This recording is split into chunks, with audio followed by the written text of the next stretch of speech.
Breaking news చూస్తున్నారు. అహ్మదాబాద్లో రీసెంట్గా air India flight crash land అయింది. అయితే ఈ ప్రమాదంలో ఏకంగా 241 మంది ప్రయాణికులు చనిపోయారు. అదేవిధంగా ఆ ఫ్లైట్ ఒక మెడికల్ కాలేజ్ దగ్గర క్రాష్ ల్యాండ్ అయినందుకు అక్కడే ఉన్న చాలామంది ట్రైనీ డాక్టర్స్ అదేవిధంగా స్టూడెంట్స్ కూడా చనిపోవడం జరిగింది. ఇప్పటికే 275 మంది వరకు చనిపోయారనే సమాచారం అందుతుంది. ఇక చాలామంది కూడా గాయపడ్డారు. ప్రజెంట్ గాయపడిన వారిని కూడా హాస్పిటల్కి తరలించారు. వాళ్లకు ట్రీట్మెంట్ కూడా అందిస్తున్నారు. అయితే ఈ ప్రమాదంలో కుట్ర కోణం ఉందా అనే ఒక క్వశ్చన్ రైజ్ అవుతుంది. ప్రజెంట్ ఏదైతే అహ్మదాబాద్లో ఈ ఫ్లైట్ క్రాష్ ల్యాండ్ అయిందో ఆ ప్రమాదం వెనుక ఏదైనా కుట్ర కోణం ఉందా అనే క్వశ్చన్ రైజ్ అవుతుంది. అయితే విమాన ప్రమాదం వెనుక టర్కీ హస్తం ఉందా అనే కూడా క్వశ్చన్ రైజ్ అవుతుంది. Air India Boeing 7878 dream liner విమానం అయితే ఈ విమానం ప్రమాదానికి గురైంది. అయితే ఈ ప్రమాదం వెనుక టర్కీ హస్తం ఉందంటూ కూడా జోరుగా ప్రచారం కొనసాగుతుంది. ఎందుకంటే టర్కీలోనే ఎయిర్ ఇండియా విమానాలకు సంబంధించి కూడా మెయింటెనెన్స్ అనేది కంప్లీట్గా టర్కీకి సంబంధించిన ఒక సంస్థ చూసుకుంటుంది. అయితే మెయింటెనెన్స్లో కొన్నేళ్లుగా టర్కీ సేవలు అందిస్తూ వస్తుంది. ముఖ్యంగా ఎయిర్ ఇండియా ఫ్లైట్స్కి కూడా కంప్లీట్ మెయింటెనెన్స్కి సంబంధించి కూడా టర్కీ చూసుకుంటూ వస్తుంది. అయితే విమానంలో మెయింటెనెన్స్ సరిగ్గా నిర్వహించకపోవడం వల్లే ఈ ప్రమాదం జరిగి ఉంటుందంటూ కూడా కొంతమంది ఆరోపణలు చేస్తున్నారు. అదేవిధంగా రామ్దేవ్ బాబా కూడా కొన్ని ఆరోపణలు చేయాల్సి వచ్చింది. అందువల్లే ఆయన చెప్పిన మాటలను బట్టి చూస్తుంటే ఏవైతే మెయింటెనెన్స్కి బట్టి టర్కీ సంస్థ మెయింటెనెన్స్ సరిగ్గా చేయలేదు కాబట్టే ఈ ప్రమాదం జరిగి ఉంది అంటూ కూడా చాలామంది చెప్తున్నారు. అదేవిధంగా రామ్దేవ్ బాబా కూడా చెప్పడం జరిగింది. అందువల్లే ఇంజన్ పాడైపోయి కూలిపోయిందంటూ కూడా సోషల్ మీడియాలో నెటిజన్స్ కూడా అనుమానాలు వ్యక్తపరుస్తున్నారు. దీంతో ప్రజెంట్ ఈ ప్రమాదం వెనుక టర్కీ హస్తం ఉందా లేదా అనే క్వశ్చన్ కూడా రైజ్ అవుతుంది. సో ప్రజెంట్ ఇదే అంశానికి సంబంధించిన పూర్తి డీటెయిల్స్ అందించడానికి మా ప్రతినిధి మా కలీగ్ రామ్దాస్ జాయిన్ అవుతున్నారు. ఎస్ రామ్దాస్, అహ్మదాబాద్లో Air India flight crash land అయింది అండ్ అందులో 241 మంది ప్రాణాలు కోల్పోయారు అండ్ ప్రజెంట్ చాలామంది కూడా ట్రీట్మెంట్ తీసుకుంటున్నారు. అయితే ఇప్పుడు కొత్తగా ఈ ప్రమాదం వెనుక టర్కీ హస్తం ఉందా అనే క్వశ్చన్ రైజ్ అవుతుంది. సో ఏంటి నిజంగానే టర్కీ హస్తం ఉందా? సో దీనికి సంబంధించిన అప్డేట్స్ ఏంటి రామ్దాస్? ప్రమాదానికి సంబంధించి అనేక అనుమానాలు అయితే తలెత్తున్న వేళ ఇప్పుడు ఈ బాబా రామ్దేవ్ కొత్త సందేహాన్ని అయితే ఆయన వ్యక్తం చేస్తున్నారు. అంటే మనకు తెలిసిందే, గతంలో మనం ఇండియా పాక్ ఆపరేషన్ సింధూర్ సమయంలో మనం మీకు గుర్తే ఉంటుంది, సెలబీ అనే సంస్థకు సంబంధించినటువంటి కాంట్రాక్ట్ రద్దు చేసుకున్నాం. అది టర్కీ సంస్థ. అప్పుడు సెలబీ అనేది వాస్తవానికి ఎయిర్పోర్ట్లలో ఇది టర్కీ సంస్థ గ్రౌండ్ హ్యాండ్లింగ్ కన్సెషన్ అనే మెయింటెనెన్స్ సంబంధించి మన ముంబై అలాగే అహ్మదాబాద్ ఎయిర్పోర్ట్లకు సంబంధించి ఏదైతే ఈ థర్డ్ పార్టీ ఉందో సెలబీ, దాంతో మనం కాంట్రాక్ట్ ఉండింది. బట్ అది రద్దు చేసుకున్నాం మనం. అది టర్కీకి సంబంధించిన సంస్థనే. ఇప్పుడు అదే అనుమానాలు ఇప్పుడు మనకు వీటికి ధృవపరుస్తున్నాయి. ఎందుకంటే ఈ బలం చేకూరుస్తున్నాయి. ఎందుకంటే ఈ గుజరాత్ లోని అహ్మదాబాద్ లో జరిగిన ఈ ఎయిర్ ఇండియా ప్రమాదానికి సంబంధించి అమాయక ప్రజలకు చాలా మంది ప్రాణాలు కోల్పోయారు. ఇక ఈ ఘటనపై ఇప్పుడు దేశమంతా దిగ్భ్రాంతి వ్యక్తం చేస్తున్న క్రమంలోనే ఇప్పుడు ఈ ప్రమాదం జరిగిన తీరు అసలు అంటే టర్కీ సంస్థ ఏదైతే మెయింటెనెన్స్ సంబంధించిన కాంట్రాక్ట్ ఉందో అయితే మనం గతంలోనే రద్దు చేసాం. కానీ ఈ బోయింగ్ విమానాలకు సంబంధించి ఆ సంస్థ కూడా మెయింటెనెన్స్ లో పాల్గొందనేది వావారామ్దేవ్ ప్రధాన ఆరోపణ. సో ఇప్పుడు జూన్ 12న జరిగినటువంటి ఈ విషాద ఘటనకు సంబంధించి అంటే ఈ బాబా రామ్దేవ్ చెప్తుంది ఏంటంటే విదేశీ ప్రమేయం చాలా ఖచ్చితంగా ఉందంటూ ఆందోళన వ్యక్తం చేస్తున్నారు. విదేశీ కుట్ర జరుగుతుందంటూ ఆరోపిస్తున్నారు. అంటే అహ్మదాబాద్ మనం ఓ కంపెనీ అంటే ఏదైతే సెలెక్ట్ చూసుకుంటుంది క్రమం ప్రభుత్వం ఎప్పుడైతే ఏవియేషన్ విభాగంపై దృష్టి సారించి అది రద్దు చేసుకుంది. కానీ అంతకుముందే ఈ సంస్థలన్నీ కూడా దీనికి సంబంధించిన కుట్రలకు పాల్పడే అవకాశం లేకపోలేదు. వాళ్ళ కాంట్రాక్ట్ రద్దు చేసాం కాబట్టి మనకు తుర్కీ పాకిస్తాన్ పరోక్షంగా మద్దతు ఇస్తుంది. అది భారత్ కు వ్యతిరేకంగానే పనిచేస్తున్న పరిస్థితి. అయితే ఇప్పుడు తుర్కీ కనుక ఈ కుట్రలో భాగస్వాములు కాలేదనే విషయాన్ని మనం కొట్టిపారలేమంటూ ఆయన చెప్తున్నారు. ఖచ్చితంగా ఇలాంటి సున్నితమైన అంశాలు విదేశీ కంపెనీల జోక్యాన్ని భారతదేశం ఆపాలంటూ ఆయన డిమాండ్ చేస్తున్న పరిస్థితి కనబడుతుంది. అంటే మనం ఎప్పుడైతే ఈ ప్రధానంగా సెలబీ కంపెనీ పైన డౌట్లు అనుమానాలు వ్యక్తం అవుతున్న పరిస్థితి కనబడుతోంది. అసలు ఈ విధ్వంసానికి కారణం ఎవరు అంటే ప్రధానంగా విదేశీ ప్రమేయం ఎందుకుంది? ఈ బోయింగ్ సంస్థకు సంబంధించి సెలబీ సంస్థకు సంబంధించి మెయింటెనెన్స్ గురించి కూడా గతంలో బోయింగ్ సంస్థ కూడా ఈ నిర్వహణ అప్పచెప్పడాన్ని బీజేపీ కూడా వ్యతిరేకించింది. అలాగే ఇక్కడ విదేశీ కుట్రలకు కూడా తావుంటుందనే అనుమానాలు కూడా గతంలోనే వ్యక్తమయ్యాయి. చాలా మంది మన దేశానికి చెందిన నాయకులు కూడా వ్యతిరేకిస్తున్నారు. బాబా రామ్దేవ్ కూడా అదే అంటున్నారు.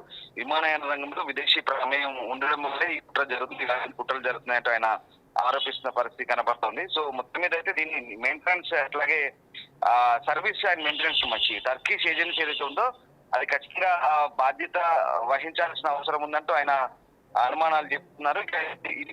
ఇది ప్రమాదవశాత్తు అయితే జరిగి ఉండదు, ఖచ్చితంగా ఏదో కుట్రకోణం అయితే దాగి ఉంది. గతంలో ఈ తుర్కీకి చెందిన ఏజెన్సీ వీటికి సంబంధించిన మెయింటెనెన్స్ సర్వీస్ చూసుకుంది కాబట్టి ఖచ్చితంగా మనం దీంట్లో లోతుగా దర్యాప్తు జరగాలి. దర్యాప్తు జరిగినప్పుడు ఈ కుట్ర కోణాలన్నీ బయటపడతాయి. ఎందుకంటే విదేశీ జోక్యం ఉంది అనే అంశాన్ని కూడా నొక్కి చెప్తున్న తన వాదనలకు మద్దతిచ్చే ఆధారాన్ని కూడా రామ్దేవ్ అందించినప్పటికీ అంటే ఈ సంఘటన తర్వాత విమానయాన భద్రత అలాగే మెయింటెనెన్స్ సంబంధించిన ప్రోటోకాల్ సంబంధించిన ఏదైతే అబ్జర్వేషన్ ఇప్పుడు జరుగుతుందో ఇప్పుడు ఈ వ్యాఖ్యలు ఆయన చేయడం అనేది కొంత ప్రాధాన్యత సంతరించుకున్న పరిస్థితి కనబడుతుంది. ప్రధానంగా ఈ అదానీ ఎయిర్పోర్ట్ హోల్డింగ్స్ ఏదైతే ముంబై అలాగే అహ్మదాబాద్ విమానాశ్రయాలకు టర్కీ సంస్థతో ఏదైతే సెలబీ ఉందో దాంతో గ్రౌండ్ హ్యాండ్లింగ్ కనెక్షన్ ఒప్పందాలను రద్దు చేసుకున్న తర్వాత ఇప్పుడు ఇలాంటి డౌట్స్ అయితే వస్తున్నాయి. ముఖ్యంగా జాతీయ భద్రతా సమస్యలకు సంబంధించి Turkish ground handling company Celebi airport services NAS airport services యొక్క అనుమతిని కేంద్ర ప్రభుత్వం రద్దు చేసిన తర్వాత ఇట్లాంటి కొన్ని ప్రమాదాలు జరగడం అనేది మనకు తావిస్తుంది. ఈ సెలబీ భద్రత అనుమతిని రద్దు చేయాలని ప్రభుత్వం నిర్ణయం తీసుకున్న తర్వాత మనం ముంబైలోని ఛత్రపతి మహారాజ్ ఇంటర్నేషనల్ ఎయిర్పోర్ట్ కావచ్చు, అహ్మదాబాద్ లోని సర్దార్ వల్లభాయ్ పటేల్ ఇంటర్నేషనల్ ఎయిర్పోర్ట్ కావచ్చు, ఈ ఒప్పందాలు రద్దు చేసిన తర్వాత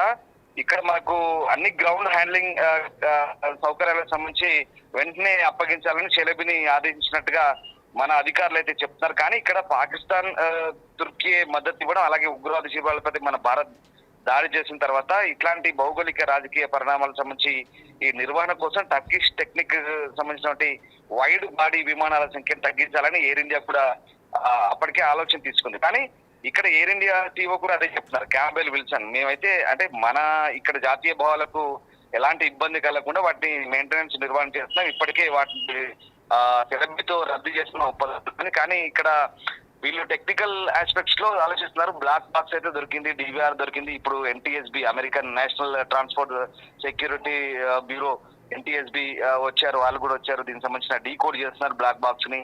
దానికి ఇంకో వారం 2 వారాల టైం పట్టొచ్చు బహుశా. ఒకవేళ అంటే డీకోడ్ ఎట్టి పరిస్థితుల్లో ఈ బ్లాక్ బాక్స్ అనేది పాడు కాదు, అంటే ఎంత ఉష్ణోగ్రతనైనా తట్టుకొని ఉంటుంది, అలాగే ఎంత నీళ్ళలో పడ్డా బ్లాక్ బాక్స్ అది చెడు. కానీ ఒకవేళ డాటా గనుక పోతే అది 2 రకాలుగా ఉంటుంది. ఒకటేమో ఇంజిన్ సంబంధించి అలాగే విమాన ఎత్తుకు సంబంధించి ఎఫ్డిఆర్ అంటారు, అలాగే ఒకటేమో కాక్పిట్ సంబంధించిన అంటే పైలట్ సంభాషణ కావచ్చు, వాళ్ళ రికార్డింగ్ కావచ్చు. ఈ 2 తరహా ఉంటాయి. సో వీటన్నిటిని కూడా డాటా రిప్రజెంట్ చేయడానికి డీకోడ్ చేయడానికి కొంత టైం పట్టొచ్చు. అదంతా మేము పరిశీలిస్తున్నామంటూ ఎయిర్ ఇండియా CEO చెప్తున్న పరిస్థితి కనబడుతుంది. అయితే రామ్దాస్ అయితే ఇక్కడ ప్రజెంట్ టర్కీకి సంబంధించి కూడా ఏవైతే ఇన్ని ఆరోపణలు వస్తున్నాయి అండ్ ఆల్సో టర్కీ కూడా దీనికి సంబంధించి కూడా రెస్పాండ్ అయినట్టు తెలుస్తుంది. సో ఈ దీంట్లో టర్కీ ఏం చెప్పింది? సో టర్కీ నుంచి వస్తున్న రెస్పాన్స్ ఏంటి?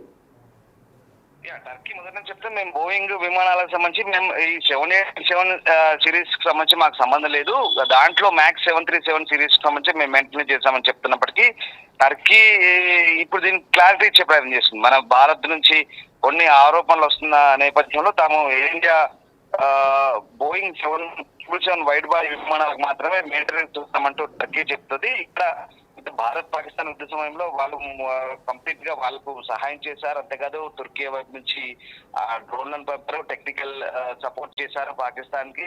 ఈ రకంగా మనకు కొంత సందేహాలు వస్తున్నాయి. ఖచ్చితంగా విమాన ప్రమాదం వెనుక టర్కీ హస్తం ఉందనే అనుమానాలు దాంతో బలపడుతున్నాయి. ఎందుకంటే టెక్నికల్ పరంగా ఇక్కడ తుర్కీ ఖచ్చితంగా వాళ్ళ ఆపరేటర్లు కూడా పంపి అప్పుడు మనపై ప్రత్యక్షంగా యుద్ధంలో కూడా పాల్గొంది. పాకిస్తాన్ కి సహకరించింది, పాకిస్తాన్ తో కలిసి మనతో యుద్ధంలో కూడా పాల్గొంది ప్రత్యక్షంగా.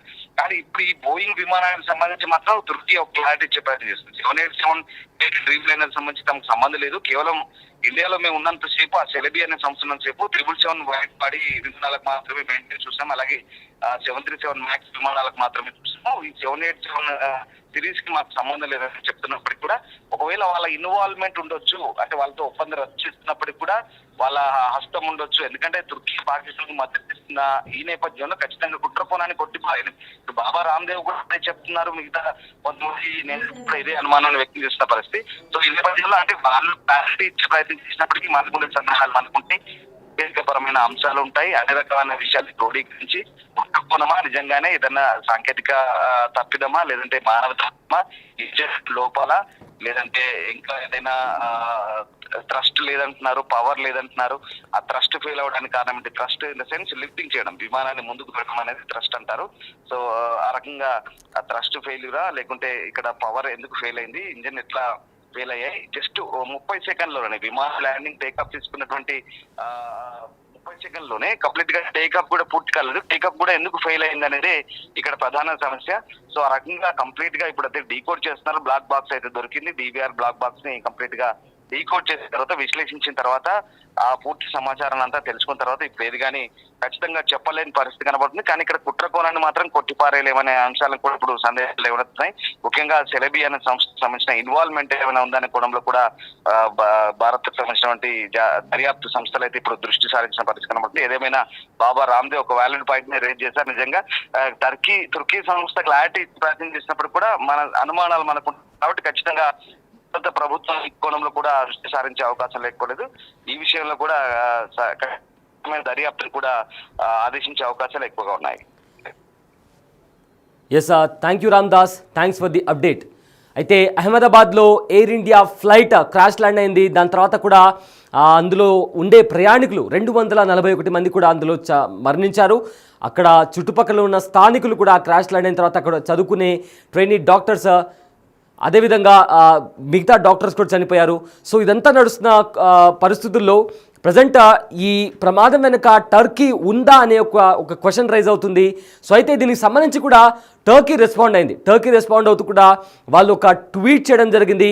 ఆ ట్వీట్లో కూడా వాళ్ళు చాలా క్లియర్గా మెన్షన్ చేశారు, మాకు ఈ ప్రమాదానికి ఎలాంటి సంబంధం లేదు అంటూ కూడా టర్కీ తరపు నుంచి ఒక ట్వీట్ కూడా వచ్చింది. అయితే ఆ ట్వీట్లో వాళ్ళు చెప్పిన విషయాల్లో బోయింగ్ 787 డ్రీమ్ లైనర్తో తమకు ఎలాంటి సంబంధం లేదని కూడా టర్కీ తేల్చి చెప్పింది. అండ్ ఆల్సో విమానాలకు మాత్రమే మెయింటెనెన్స్ చేస్తామన్నారు టర్కీకి సంబంధించిన సంస్థ. అందులో కూడా వాళ్ళు మెయింటెనెన్స్ చేసే ఫ్లైట్లలో కూడా 777 అంటే 777 వైట్ బాడీ అనే విమానాలకు మాత్రమే మేము మెయింటెనెన్స్ చేసే మా దేశానికి సంబంధించిన ఒక కంపెనీ మెయింటెనెన్స్ చేస్తుంది. అంతేకాని ఏదైతే 787 డ్రీమ్ లైనర్ ఉందో దానికి సంబంధించిన మెయింటెనెన్స్ టర్కీతో ఎలాంటి సంబంధం లేదు అంటూ కూడా ఒక క్లారిటీ ఇచ్చే ప్రయత్నం చేసింది. అయితే భారత్ పాక్ యుద్ధ సమయంలో కూడా పాకిస్తాన్కు టర్కీ సంపూర్ణ మద్దతు ఇచ్చింది. ఆ తర్వాత కూడా పాక్కు సహకారం అందిస్తామని కూడా టర్కీ చెప్పింది. దీంతో విమాన ప్రమాదం వెనుక టర్కీ హస్తం ఉందా లేదా అనే క్వశ్చన్ ఇప్పుడు రైజ్ అవుతుంది.